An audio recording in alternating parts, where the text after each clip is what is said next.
দর্শক সবাইকে স্বাগতম আমাদের আজকের অনুষ্ঠানে। চিকিৎসা শাস্ত্রের সাথে তো রোগ নির্ণয়ের জন্য বিভিন্ন ধরনের পরীক্ষা নিরীক্ষা ওতপ্রোতভাবে জড়িত, এবং এইসব পরীক্ষাগুলোর মধ্যে যে কয়েকটি পরীক্ষা রিপোর্ট আমাদের মধ্যে আতঙ্ক ছড়ায়, তার মধ্যে একটা হচ্ছে গিয়ে লিভারের রক্ত পরীক্ষা, লিভার সংক্রান্ত একটি রক্ত পরীক্ষা। দেখা গেল যে হঠাৎ করে একদিন পরীক্ষা করলেন কোন একজন মানুষ কোন একটি প্রয়োজনে, এবং ধরা পড়ল যে HBsAg positive, hepatitis B virus positive. আর সাথে সাথেই আতঙ্ক শুরু হয়ে গেল, কি এই রোগ, কতখানি মারাত্মক, আমার লিভার থেকে শেষ হয়ে গেল কিনা, এখনই কি লিভারের সিরোসিস ক্যান্সার হয়ে যাবে কিনা, এর চিকিৎসা কি আছে, কিভাবে এই পজিটিভকে নেগেটিভ করা যায়, এরকম নানান সব প্রশ্ন নিয়ে তখন হাজির হন চিকিৎসকের চেম্বারে। দর্শক, আমাদের আজকে অনুষ্ঠানের বিষয়বস্তু হচ্ছে হেপাটাইটিস বি ভাইরাস যখন পজিটিভ তখন কি করণীয় আমাদের। দর্শক, এই সংক্রান্ত যে কোনো প্রশ্ন আপনারা আমাদেরকে করতে পারেন, আর প্রশ্ন করার পাশাপাশি কোনো মতামত যদি চান ব্যক্ত করতে পারেন, আর ফাঁকে ফাঁকে আমাদের যে গুরুত্বপূর্ণ আলাপচারিতা আছে সেগুলো শোনার জন্য প্রস্তুত থাকুন, কারণ এই আলাপচারিতার মধ্যে থেকে বের হয়ে আসবে অনেক ইনফরমেশন যেগুলো আপনাদের পরবর্তীতে কাজে লাগবে। চলুন দর্শক, পরিচিত হয়ে আজকের অনুষ্ঠানে যারা অতিথিবৃন্দ আছেন তাদের সাথে পরিচয় করিয়ে দিই। আজকে দর্শক শুরুতেই পরিচয় করিয়ে দিচ্ছি স্কয়ার হাসপাতাল লিমিটেডের কনসালটেন্ট হেপাটোলজিস্ট, লিভার বিশেষজ্ঞ, লিভারের রোগ সংক্রান্ত বিশেষজ্ঞ doctor M Motahar Hossain. Doctor M Motahar হোসেনের আরও বেশ কতগুলো পরিচয় রয়েছে। তিনি যিনি রাঁধেন তিনি চুলো বাঁধেন, সেরকমটা তিনি খুব ভালো একজন medical health related program software ইঞ্জিনিয়ারও বটে, তাই না? সফটওয়্যার অনেক কিছু তিনি তৈরি করছেন। দর্শক, পাশাপাশি পরিচয় করিয়ে দিচ্ছি স্কয়ার হাসপাতাল লিমিটেডের কনসালটেন্ট হেপাটোলজিস্ট, ব্রাইট লিভার বিশেষজ্ঞ ডাক্তার ফাওয়াজ হোসেন শুভ। আমি আবার বলছি দর্শক, ইউনাইটেড হাসপাতাল লিমিটেডের consultant hepatologist doctor Fawaz Hossain শুভ। দর্শক, অনুষ্ঠানের বিষয়বস্তু শুনেছেন এবং আমাদের যারা বিশেষজ্ঞ আছেন তাদের সাথে আমরা পরিচিত হয়েছি। চলুন শুরু করা যাক আজকের অনুষ্ঠান। শুরুতেই আমরা ডাক্তার এম মোতাহার হোসেন আপনার কাছে জানতে চাচ্ছি যে, যেটা আমি শুরুতেই বলেছি যে একজন লোক হঠাৎ একদিন রক্ত পরীক্ষার রিপোর্টে দেখলেন যে তার হেপাটাইটিস বি পজিটিভ, মানে HBsAg পজিটিভ, এর মানে কি? সহজ ভাষায় এটির অর্থ হচ্ছে যে তার শরীরে হেপাটাইটিস বি ভাইরাস আছে। অর্থাৎ এখানে হেপাটাইটিস বি ভাইরাস তিনটা জিনিস কিন্তু, জি, অর্থাৎ একটি ভাইরাস আছে জি, যেটি নাম হচ্ছে হেপাটাইটিস বি ভাইরাস, যেটি লিভারকে সংক্রমিত করে প্রদাহর সৃষ্টি করে। তার মানে হেপাটাইটিস HBsAg পজিটিভ হলে আমরা ধরে নিই যে শরীরে হেপাটাইটিস বি ভাইরাস আছে।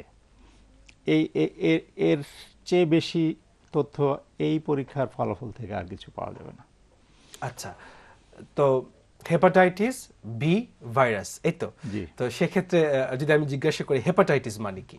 হেপাটাইটিস আসলে একটি ল্যাটিন শব্দ, যার হেপাটোস মানে হচ্ছে লিভার, এবং আইটিস কথাটার অর্থ হচ্ছে প্রদাহ।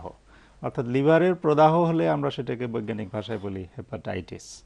তো আচ্ছা, এই ভাইরাসটি লিভারে প্রদাহ সৃষ্টি করে বলেই এটাকে একটি হেপাটাইটিস ভাইরাস বলা হয়।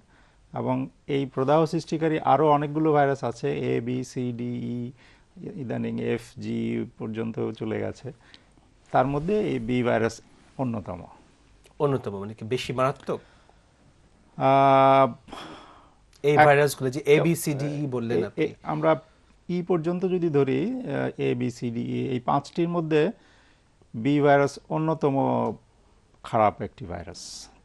বি এবং সি এই দুটো আমাদের বেশি চিন্তার কারণ হয়ে দাঁড়ায়, বাকিগুলো সাধারণত সম্পূর্ণ ভালো হয়ে যায়। এই দুটো কারো কারো ক্ষেত্রে দীর্ঘমেয়াদী প্রদাহ সৃষ্টি করে লিভারের সিরোসিস এবং ক্যান্সার এবং মৃত্যুর কারণ হতে পারে। আচ্ছা, যদি ডাক্তার ফাওয়াজ শুভ আপনার কাছে আমরা জিজ্ঞাসা করি যে, আমরা তো শুনলাম যে হেপাটাইটিস বি ভাইরাস একটি ভাইরাস এবং সেটি হচ্ছে গিয়ে লিভারের প্রদাহ করে, কিন্তু আমরা যেটা জানি, যেটা সাধারণ মানুষ হিসেবে, যে হেপাটাইটিস বি ভাইরাসের সাথে জন্ডিসের একটা সম্পর্ক রয়েছে, এই সম্পর্কটা কি? হেপাটাইটিস বি ভাইরাস এটা নর্মালি যদি হেপাটাইটিস করে থাকে, হেপাটাইটিস হচ্ছে, যেটা মোথায়ের ভাই বলেছেন, যে এটা হচ্ছে লিভারের প্রদাহ। আচ্ছা আর এইটার এই উপসর্গ যেটা, সেটাকে আমরা সাধারণ বাংলায় জন্ডিস বলে থাকি। আচ্ছা হেপাটাইটিস বি ভাইরাস আসলে দু রকমের হতে পারে। এটা কখনো যদি 6 মাসের কম হয়ে থাকে তখন এটা একিউট হেপাটাইটিস হিসেবে আসতে পারে, অর্থাৎ তখন সেটা জন্ডিস, যেটা উপসর্গ হিসেবে দেখা দিতে পারে। কখনো কখনো এবং বেশিরভাগ ক্ষেত্রে এই হেপাটাইটিস ভি ভাইরাস যদি 6 মাসের বেশি অবস্থান করে থাকে তখন সেটা ক্রনিক হেপাটাইটিস হিসেবে দেখা দিয়ে থাকে। এবং এই ক্রনিক হেপাটাইটিসটাই একসময় সিরোসিস, ক্যান্সার কিংবা মৃত্যুর কারণ হতে পারে থাকে আর কি। সো আমরা বলতে পারি যে হেপাটাইটিস বি ভাইরাস মানে হচ্ছে একটা হচ্ছে একিউট হেপাটাইটিস, একটা হচ্ছে ক্রনিক হেপাটাইটিস। ডিউরেশন হচ্ছে 6 মাস। 6 মাসের আগে পিছে যেটা মানে হ্যাঁ, যেভাবে 6 মাস আমরা define করছি। হ্যাঁ 6 মাস পর্যন্ত জি। থাকলে এটা একিউট হেপাটাইটিস, আর 6 মাসের বেশি থাকলে আমরা এটাকে ক্রনিক হেপাটাইটিস বলে চিহ্নিত করে থাকি। আচ্ছা, তার মানে যদি সহজ ভাষায় আমি বুঝি, সেটা হচ্ছে যে জন্ডিস বলে আমরা যে রোগটিকে আসলে বুঝি, আসলে এটা একটা জন্ডিস নিজে উপসর্গ, এটা উপসর্গ, এটা একটা উপসর্গ, এটা কোনো রোগ না। না, রোগটা হচ্ছে হেপাটাইটিস, প্রদাহটা হচ্ছে হেপাটাইটিস, জন্ডিসটা হচ্ছে একটা উপসর্গ। আবার জন্ডিসের সাথে আমরা সিরাম বিলিরুবিনের একটা সম্পর্ক একটা পাই, যে সম্পর্ক সিরাম পাই। বিলিরুবিন তখনই পরীক্ষা করা হয় রক্তের এবং বলা হয় যে সিরাম বিলিরুবিন বেড়ে গেল। তো জন্ডিস আর সিরাম বিলিরুবিনের সাথে সম্পর্কটা কি? আসলে ডাক্তারি ভাষায় সিরাম বিলিরুবিন যখন স্বাভাবিকের চেয়ে বেশি বেড়ে যায় সেটাকেই আমরা জন্ডিস বলি। জি অর্থাৎ বিলিরুবিন সাধারণভাবে মিলিগ্রামে যদি আমরা বলি 1 মিলিগ্রামের নিচে থাকার কথা জি প্রতি ডেসিলিটারে, সেটা যখন বেড়ে যায়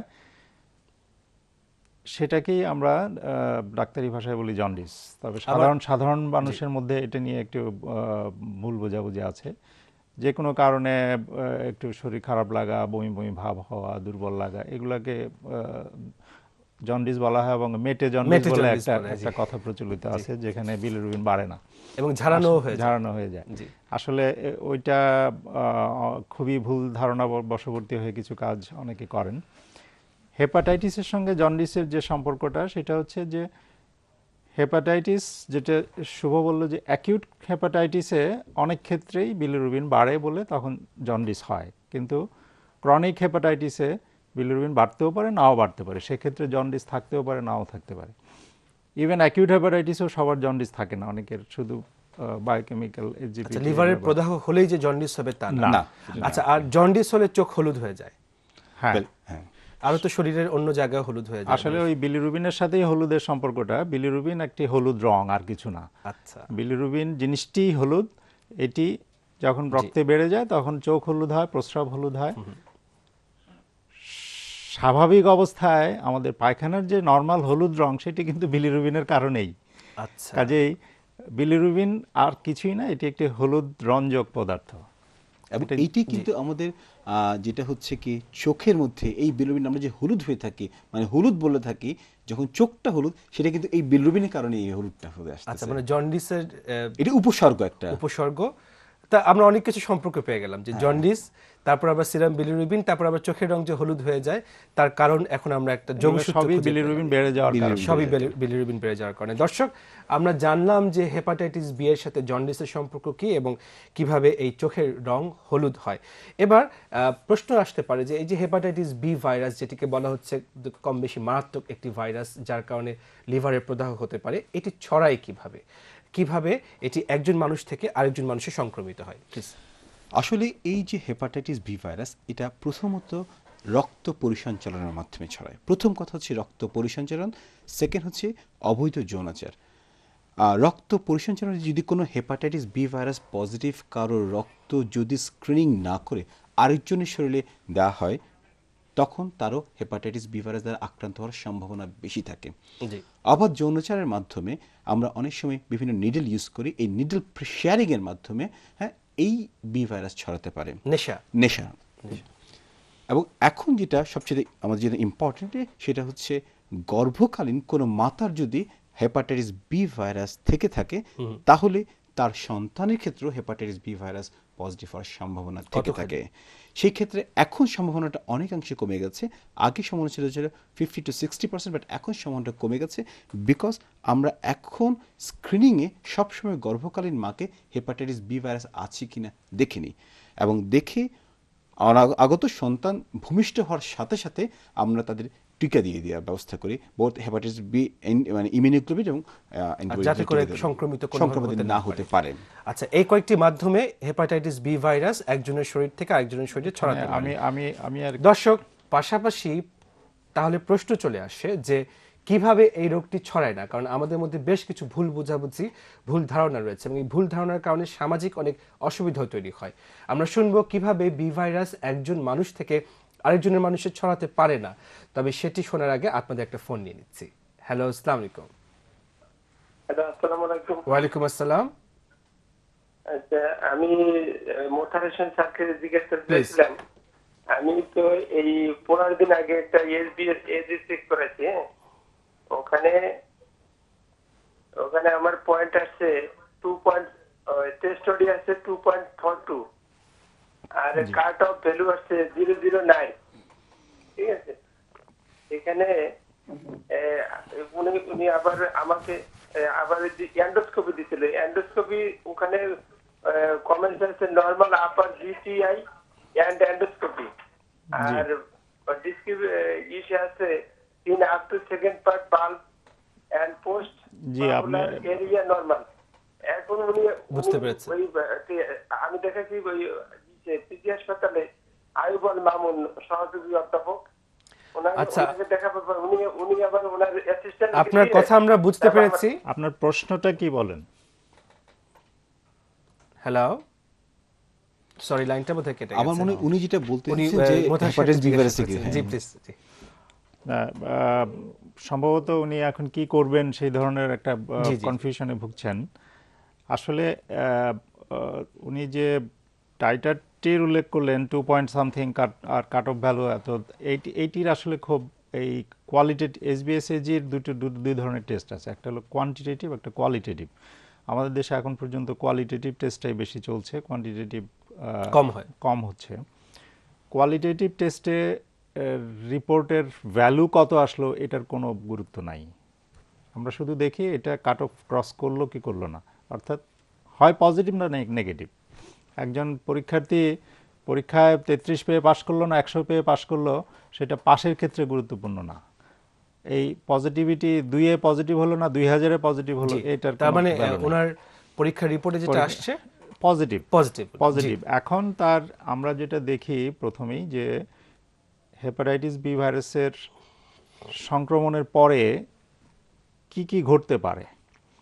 প্রথম ঘটতে পারে যে তার একটা অ্যাকিউট হেপাটাইটিসের স্টেজ হতে পারে, কিছুদিন সে অসুস্থ থেকে জন্ডিস সংক্রান্ত কিছু সমস্যায় ভুগে ভালো হয়ে যাবে। সেই ভালো হয়ে যাওয়াটা সম্পূর্ণ ভালো হয়ে যেতে পারে, অর্থাৎ হেপাটাইটিস বি ভাইরাস তার শরীর থেকে সম্পূর্ণ নির্গত হয়ে সে সারা জীবনের জন্য কিওরড হয়ে গেল।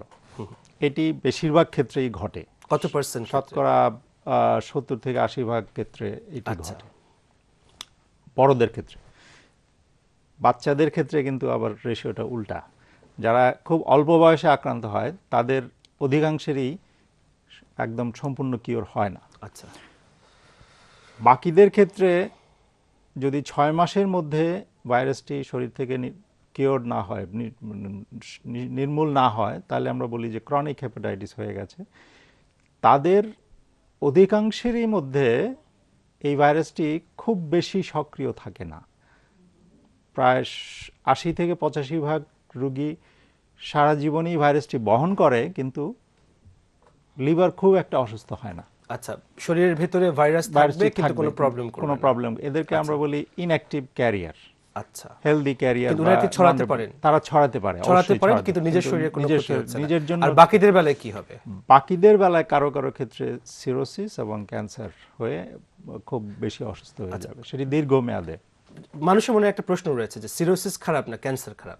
আচ্ছা, আমরা শুনবো এটা নিয়ে, এটা বোধহয় আরেকটু পরে গিয়ে এই প্রশ্নের উত্তরটা শোনা দরকার। তার আগে একটু জানতে চাই, আমাদের দর্শকদের একটা ফোন আছে, ফোনটা নিয়ে তারপর জানতে চাই যে কিভাবে সংক্রমিত হয় না। আমার মনে হয় এই ভুলটা ভেঙে দেওয়া উচিত। দর্শক, আপনার ফোন নিচ্ছি। হ্যালো, আসসালামু আলাইকুম। জি, ওয়ালাইকুম আসসালাম। আমি সোহেল বলছিলাম ঢাকা থেকে। হ্যাঁ, প্লিজ সোহেল। জি। তো আমি যেটা জানতে চাচ্ছিলাম যে আমার ছোট ভাই আছে, হ্যাঁ, ওর বয়স হবে 25। জি। হ্যাঁ, ওকে আমরা আসলে বিয়ে করাতে চাচ্ছিলাম। তো হেপাটাইটিস বিটা ধরা পড়ছে আজ থেকে প্রায় 6 বছর আগে। হ্যাঁ, আচ্ছা। এখন ওর বিয়ে করালে ওর ওয়াইফের কোনো সমস্যা হবে কিনা বা ওর বাচ্চা কাচ্চাদের কোনো সমস্যা হবে কিনা ডাক্তার শুভ এটা কি জানতে বলেন? চাচ্ছিলাম। জি, খুব সোহেল সুন্দর শুনুন, প্রশ্ন please। সোহেল সাহেব। আপনার ভাইয়ের যে হেপাটাইটিস বি ভাইরাস ধরা পড়েছে, আমাদের আসলে কতগুলো পরীক্ষার মধ্যে নিরূপণ করতে হবে যে এই ভাইরাসটা বর্তমানে সক্রিয় নাকি নিষ্ক্রিয় আছে। সেক্ষেত্রে কিছু ইনভেস্টিগেশনস আছে, যেমন আমাদের দেখতে হবে যে HBE যেটা পজিটিভ অর নেগেটিভ।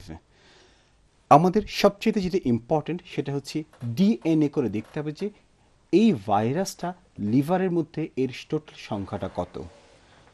তারপর আমাদের লিভারের কিছু পরীক্ষা নিরীক্ষা এনজাইমগুলো দেখতে হবে, SGPT SGT এগুলোর মাত্রাটা কীরকম। সর্বোপরি একটা আলট্রাসোনোগ্রাম কিংবা এখন ফাইব্রোস্ক্যান করে আমরা লিভারের স্টিফনেসটা দেখি। এই পরীক্ষাগুলোর মাধ্যমে আমরা নির্ণয় করতে পারবো যে ওনার লিভারে হেপাটাইটিস বি ভাইরাস দ্বারা আক্রান্ত হওয়ার পরে বর্তমানে লিভারটা কী অবস্থায় আছে। তবে এতটুকু বলতে পারি, আপনার ভাইয়ের বিয়ে করতে কোনো অসুবিধা নাই। এটা একটি কুসংস্কার। হেপাটাইটিস বি ভাইরাস আক্রান্ত রোগীর বিয়ে করতে কোনো অসুবিধা নাই। তবে তার আগে বিয়ের তার স্ত্রীকে আমাদের হেপাটাইটিস বি ভাইরাসের ইনজেকশন অর্থাৎ অ্যান্টিবডি দিয়ে ফেলতে হবে। আচ্ছা, এই যে এই কথাটা বললেন, আমি যদি জিজ্ঞাসা করি যে প্রথম কথা হচ্ছে ওনার ভাইরাস যদি শরীরে থেকে থাকে, সেটা অ্যাক্টিভ থাকুক কিংবা ইনঅ্যাক্টিভ থাকুক, সেটা তো ছড়াতে পারেন উনি, জি, তাই না? আচ্ছা, তাহলে প্রশ্নটা হয় এরকম যে সেক্ষেত্রে উনি যদি, এটা তো সম্ভব হয় না আমাদের সামাজিকতায় যে আমি বিয়ের আগে আমি পাত্রীপক্ষকে বলছি যে আপনার পাত্রীর ভ্যাকসিন দিয়ে নেওয়া হোক, কারণ পাত্রের hepatitis B virus positive. Is it possible? না সেটা বলে, কিন্তু আমাদের দেশে এখন আমাদের দেশের মানে আমরা এতটুকু এডুকেটেড হয়ে গেছি যে ম্যাক্সিমাম শোনার পর তো বিয়ে দিবে না। না, সেটা মানে হয় না। কিন্তু আমরা প্রথম ধাপে তার থেকে হেপাটাইটিস বি টেস্ট রোগে আমাদের কাছে নিয়ে আসলে আমরা ওনার মানে ভদ্র মহিলার হেপাটাইটিস বি ভাইরাস আমরা টেস্টটা করে HBSS অর্থাৎ অ্যান্টিবডিটা দেখে আমরা ভ্যাকসিনটা নিয়ে নেওয়াটা ভালো। অথবা উনি এই সময়ে শারীরিক মেলামেশার ক্ষেত্রে কিছু ব্যারিয়ার মেথড ইউজ আচ্ছা, করতে যদি পারেন। বিয়ে হয়ে যায় তাহলে পরবর্তীতে ভ্যাকসিন না নেওয়া পর্যন্ত ওয়াইফের barrier- তিনি একটা barrier barrier method method use use করতে করবেন। পারতে পারে। আর যদি বিয়ে হওয়ার আগেই যদি এই ঘটনাটা ঘটে, এই সমস্যাটা হয়, তখন একটা সামাজিক প্রবলেম কিন্তু দাঁড়িয়ে যায়, একটা সামাজিক তাই problem না? দাঁড়িয়ে এটা আমরা যদি সচেতন করতে পারি মানুষজনকে ওই পর্যায়ে যে এটা আসলে সচেতনতার উপর নির্ভর Right, করতেছে। তাহলে এখন এই এটা- সমস্যাটা এই জিনিসটা সমাধান কিন্তু করা এখন খুব একটা মানে এটা কিন্তু নেগলিজিবল প্রবলেমস। মানে যদি আমরা বিয়ের আগে টের পেয়ে যে আমরা ভ্যাকসিন দিয়ে দিতে পারি, আর যদি বিয়ের হয় তাহলে আমরা বেরিয়ার সেই আন্ডারস্ট্যান্ডিং এ পৌঁছাতে হবে কিভাবে সংক্রমিত হয় না। কিছু কিছু কথা আমরা নিজেরাই বলে ফেললাম, প্লিজ। আমরা সংক্রমণের যে উপায়গুলো জেনেছি, তার মধ্যে দুটো ইম্পর্টেন্ট জিনিস আমার মনে হয় দর্শকদের জন্য জানার দরকার। যে জি। আমাদের দেশে দাঁতের চিকিৎসালয়গুলো গ্রামে গঞ্জে এবং শহরে, ইভেন খুব মডার্ন সেন্টার যেগুলো, সবগুলোতেই কিন্তু এই হেপাটাইটিস ভাইরাস ছড়ানোর একটা খুব মারাত্মক ঝুঁকি থেকে যায়। কারণ যদি ঠিকমতো স্টেরিলাইজেশন না হয় তাহলে আরেকটা কোথায়, আরেকটা হচ্ছে সেটি শহরাঞ্চলে অনেকটা বন্ধ হয়ে গেছে, সেটি হলো সেলুন, যেখানে একই খুর দিয়ে বিভিন্ন লোকের খুব ভালো দুটো ইনফরমেশন, দাড়ি কামানো হচ্ছে বা চুল কামানো হচ্ছে। আচ্ছা, যেখানে সেখানে দাঁতের চিকিৎসা করাবেন না, করাতে গেলে খোঁজ নিয়ে নেবেন যে স্টেরিলাইজড ইকুইপমেন্টস দিয়ে দাঁতের সেই চিকিৎসাটা করা হচ্ছে কিনা, এবং সেলুনে গেলে অবশ্যই আপনি বলবেন যে নতুন ব্লেড যাতে করে ব্যবহার করা হয়। আর কিভাবে ছড়ায় না, আমাদের অনেকের ভুল ধারণা আছে যে বিশেষ করে এইডসের যে প্রচার আমরা শুনি, সেখান থেকেও অনেকের ধারণা যে বি ভাইরাসে বোধহয় একটি অত্যন্ত মারাত্মক জীবাণু, যেটির ধারে কাছেও যাওয়া যাবে না। এই কারণে অনেকে পরিবারের মধ্যে কারো বি ভাইরাস থাকলে একসঙ্গে খাওয়া বন্ধ করে দেন, একসঙ্গে শোয়া বন্ধ করে দেন, ইভেন হ্যান্ডশেক করতেও ভয় পায়। এগুলো আসলে কুসংস্কার। কারণ বি ভাইরাস কখনোই একই টেবিলে বসে খাওয়া দাওয়া করলে বা শারীরিক স্পর্শে ছড়ায় না। এটি শুধুমাত্র রক্তের সঙ্গে রক্তের সম্মিলন বা দেহের কোনো রসের সঙ্গে যদি রক্তের সম্মিলন হয় তাহলেই ছড়াবে। অন্য কোনোভাবে এটি ছড়ানোর কোনো স্কোপ আচ্ছা নেই। ডাক্তার শুভ, এক কথায় যদি আপনাকে জিজ্ঞাসা করি, আমাদের একটা ফোন নিতে হবে, সেটি হচ্ছে যে হেপাটাইটিস বি ভাইরাস আর এইচআইভি ভাইরাস, মানে যেটি এইডস করে, দুটাই তো ভাইরাস, ভাইরাস, দুটাই হ্যাঁ। আমাদের আতঙ্ক। আতঙ্কগ্রস্ত করে। এই দুইটির মধ্যে কোনটি বেশি ছোঁয়াচ্ছে? এইচআইভি বেশি ছোঁয়াচ্ছে। এইচআইভি বেশি হ্যাঁ, ছোঁয়াচ্ছে। কিছু কিছু ক্ষেত্রে এইচআইভি ছোঁয়াচ্ছে, বাট সাধারণ মেলামেশার মাধ্যমে এইচবিসিজি ছোঁয়াচ্ছে নয় কিন্তু। আচ্ছা দর্শক, আমরা শুনলাম বেশ কিছু তথ্য। এই ফাঁকে আপনাদের একটা প্রশ্ন দিচ্ছি। হ্যালো, আসসালামু আলাইকুম। জি, আসসালামু আলাইকুম। জি, জি, আমার প্রশ্ন হচ্ছে হেপাটাইটিস বি ভাইরাস পজিটিভ হলে প্রেগনেন্ট হওয়া যায় কিনা, বা প্রেগনেন্ট মহিলাদের বি ভাইরাস পজিটিভ হলে শিশুদের জন্য কতখানি মারাত্মক? খুবই সুন্দর একটা প্রশ্ন করেছেন যে মহিলারা প্রেগনেন্ট হতে পারবেন কিনা। একটু আগে বিয়ে সংক্রান্ত একটা প্রশ্ন ছিল। আরেকটি হচ্ছে গিয়ে, যদি কোনো মহিলা প্রেগনেন্সির পরে প্রেগনেন্সির সময় টের পান যে তার হেপাটাইটিস বি ভাইরাস পজিটিভ, এইচবিএসএজি পজিটিভ, তাহলে কি করণীয়? আমরা শুনবো এই দুটি প্রশ্নের উত্তর। তার আগে নিচ্ছি ছোট্ট একটা বিরতি। আমাদের সঙ্গে থাকুন।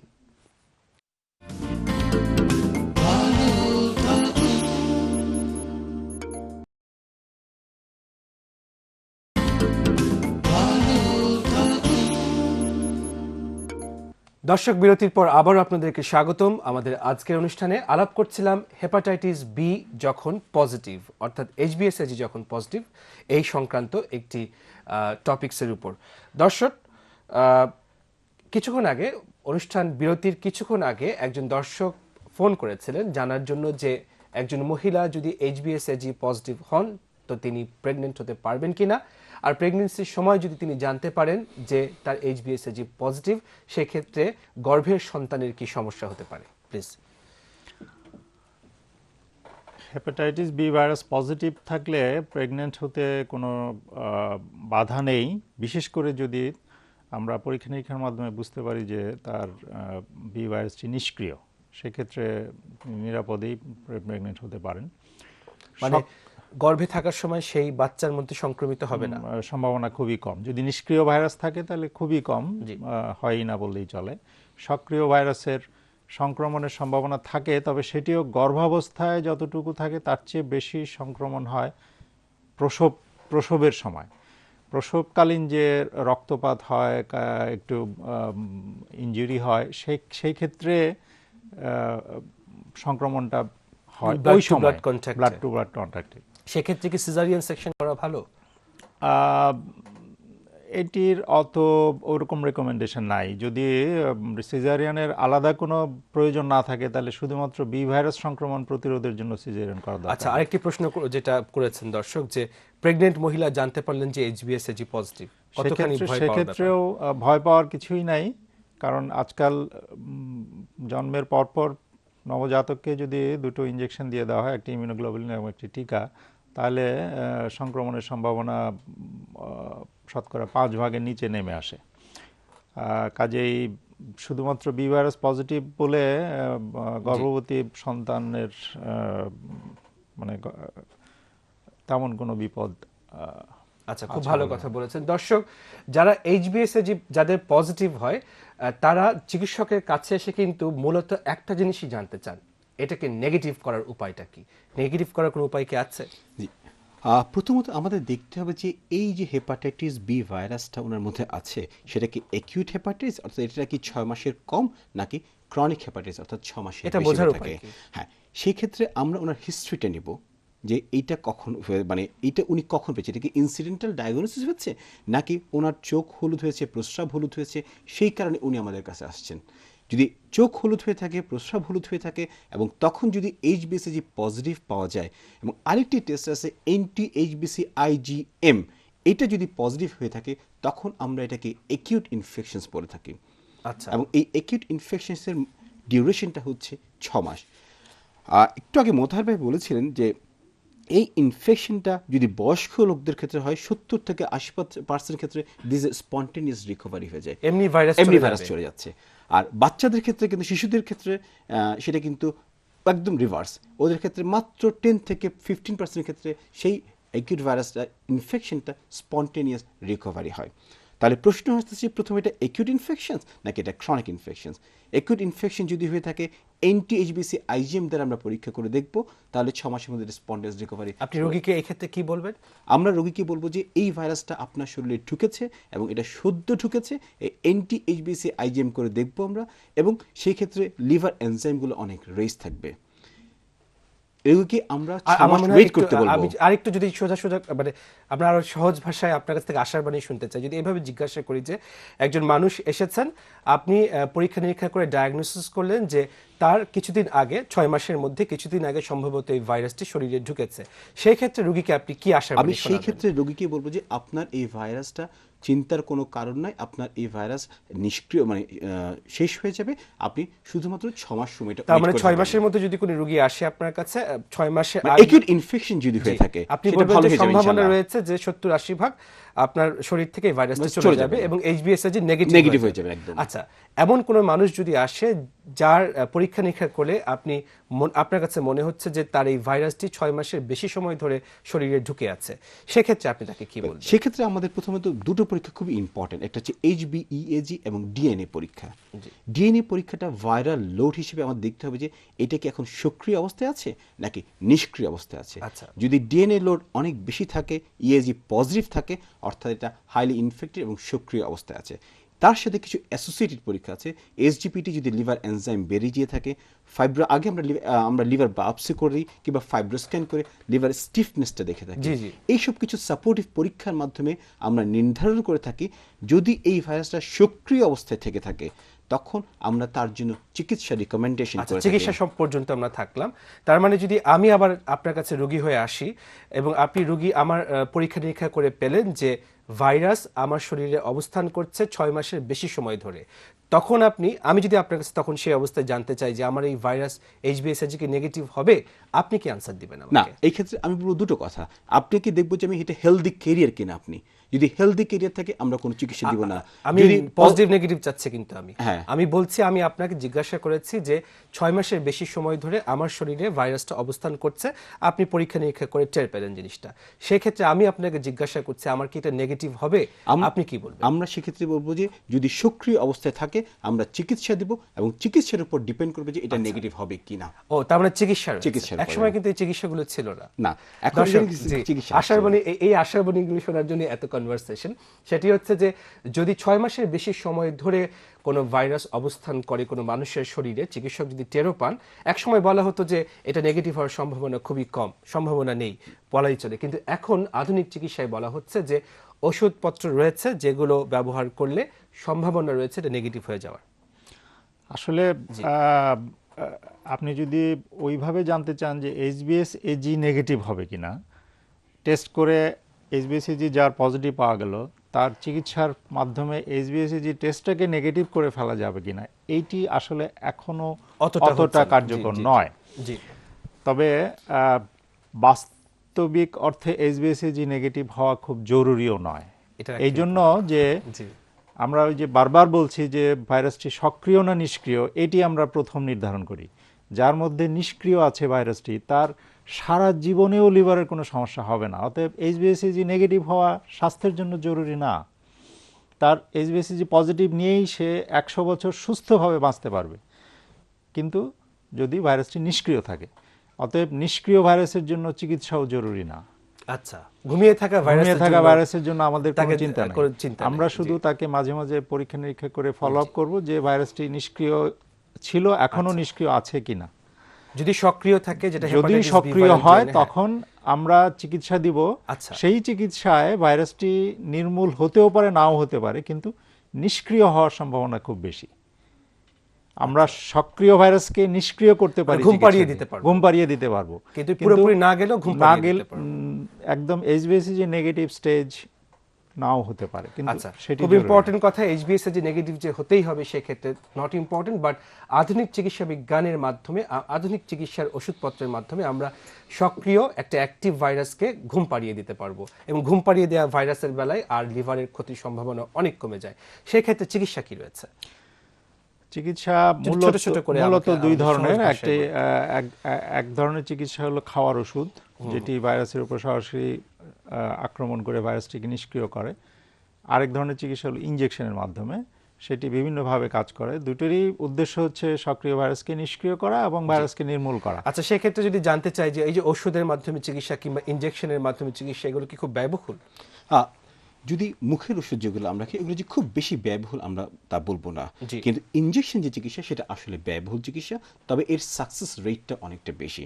ইনজেকশনের মাধ্যমে Injection চিকিৎসা এর কত ওই যে percent? আমরা যেটা বললাম যে সক্রিয় আচ্ছা। ভাইরাসকে নিষ্ক্রিয় করতে পারবো সেটা বেশি। আচ্ছা, আপনারা যে এই যে দর্শক যেটি হচ্ছে যে এই যে ভাইরাস নিষ্ক্রিয় সক্রিয় ঘুম পাড়িয়ে দেওয়া সারিয়ে তোলার ব্যাপারে যে আমরা এত সব সায়েন্টিফিক আলাপ করছি, কিন্তু এত সব সায়েন্টিফিক আলাপের ধার ধারে না যারা, তারা কিন্তু গ্যারান্টি সহকারে, আমি কবিরাজদের কথা বলছি, গ্যারান্টি সহকারে ভাইরাসের চিকিৎসা করেন, জন্ডিসের চিকিৎসা করেন এবং হেপাটাইটিস বি HBsAg পজিটিভকে নেগেটিভ করে ফেলেন। তো হাউ ইজ দ্যাট পসিবল? এখানে এটি কারো কারো ক্ষেত্রে সত্য হতে পারে, এই জন্য যে আমরা বারবার বলছি যে হেপাটাইটিস বি পজিটিভ একজন ব্যক্তির জি, শতকরা 70 থেকে 80 জনের অ্যাকিউট যা অবস্থায় 6 মাসের মধ্যে যাকে আমরা ধরতে পারছি, তার কিন্তু 70 থেকে 80% সম্ভাবনা আপনা আপনি নেগেটিভ হয়ে যাওয়ার। ওই সুযোগটা নেন তারা। ওই সুযোগটা ওই তারা সুযোগটা নেন। কাজেই দর্শক ওই যে বলে না যে ঝড়ে বক মরে ফকিরের কেরামতি বাড়ে, ওই ঘটনাটাই ঘটছে এখানে। আপনারা তাই বলছেন। দর্শক, আমাদের সময় যেহেতু সীমিত, আমরা ছোট ছোট কিছু প্রশ্ন করছি আমাকে, যে বিদেশে যাওয়ার আগে একজন মানুষ তার হেলথ চেক আপ করলেন, HBsAg পজিটিভ পাওয়া গেল, বিদেশে যাওয়া ভেস্তে গেল। এই ধরনের রোগী আমাদের কাছে প্রায় এসে থাকে। এভাবে অনেক রোগী হ্যাঁ, আসেন। তো, জি, যেটা আমরা আগে আপনাদের সাথে ডিসকাস করেছি, কেন আমরা- বিদেশে যেতে দেয় না কেন? এখন বিদেশে ওরা যেটা হেলথ স্ক্রিনিং এ করে HBsAg পজিটিভ রোগীদের ক্ষেত্রে ওনারা যেতে দেয় না, যে এটা ওনাদের ক্ষেত্রে সংক্রমণের ভয় থেকে থাকে। সেই ক্ষেত্রে HBsAg নেগেটিভ না হলে ওরা সাধারণত যেতে দেয় না। আসলে এটা অতটা দোষের এটা কিছু না, দোষের কিছু না। দোষের কিছু না, আমরা কিন্তু আগেই ঘটনাটা বলেছি ঘটে। জি। এটা যদি ঘুমিয়ে থাকে লিভারের কোনো ক্ষতি এক এক হবে না। দেশের এক এক নিয়ম, সেই অনুসারে হয়তো যেতে দেওয়া হচ্ছে না।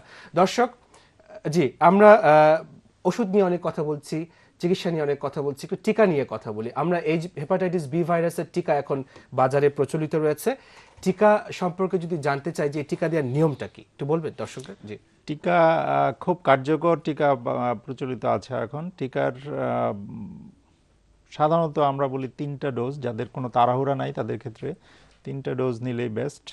যেদিন প্রথম ডোজ একটি নিবে তার 1 মাস পরে এবং তার 6 মাস পরে আরেকটি ডোজ নিবে। আচ্ছা, 0-1-6 0-1-6 এভাবে যদি আমরা মনে রাখি, টিকাটা কতখানি কার্যকরী? টিকাটা আমরা বলে থাকি, এখন যেটা বলেছেন যে টিকাটা বেশ কার্যকরী। বেশ কার্যকরী। এটা 80 to 90% ক্ষেত্রে এটা দিস কার্যকরী একদম। তবে আমাদের তার আগে দেখতে হবে যে দেখতে হবে যে টিকা নেয়ার পরে আমরা 6 মাস পরে দেখতে হবে anti-HBs-টা ডেভেলপ করেছে কিনা, এটা অ্যান্টিবডিটা ডেভেলপ করেছে কিনা। অ্যান্টিবডিটা ডেভেলপ করেছে, যদি ডেভেলপ না করে, তাহলে আবারও হয়তো আমাদেরকে সেই টিকা নিতে আচ্ছা, হবে। মানে টিকাটা কার্যকরী কার্যকরী রয়েছে হয়েছে কিনা কিনা দেখতে হবে আমাদের। শরীরে দেখার জন্য। আরেকটা হচ্ছে কি, যে কোনো বয়সের মানুষকে টিকা নিতে পারে? যে কোনো যেকোনো বয়সে। বয়সে।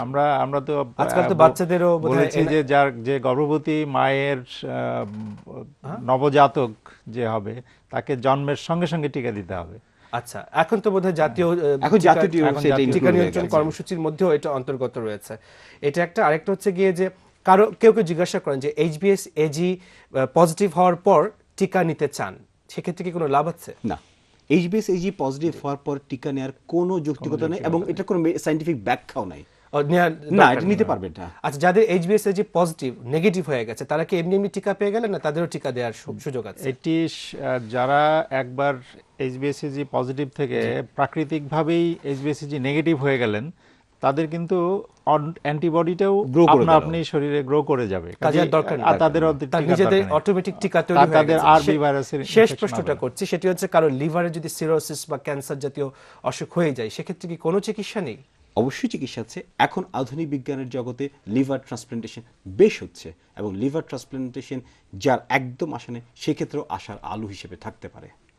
আচ্ছা, আরেকটা জিনিস হচ্ছে, একটু জাস্ট মানে অনেক আছে, কোশ্চেন আছে, যে খুব সাদামাটা কোশ্চেনও আমাদের মাঝে অ্যারাইজ করে, সেটা হচ্ছে বংশগত কোনো সম্পর্ক রয়েছে কিনা, কারো বাবা মার যদি থাকে বা পরিবারের অন্য না, এটি উপরের একমাত্র সদস্যদের থাকে। ওই মায়ের থেকে বাচ্চাদের সংক্রমিত হতে পারে, সেইভাবে পারিবারিক একটি ধারা থাকতে পারে। এটি বংশগত কোনো কোনো রোগ শেষ না। প্রশ্নটা আপনাকে করতে চাই, সেটি বংশগত হচ্ছে রোগ। HBsAg পজিটিভ, হ্যাঁ, এটি কোনো মারাত্মক সংবাদ নয়, যদি আপনি দর্শকদেরকে আবার একটু আশ্বস্ত করেন।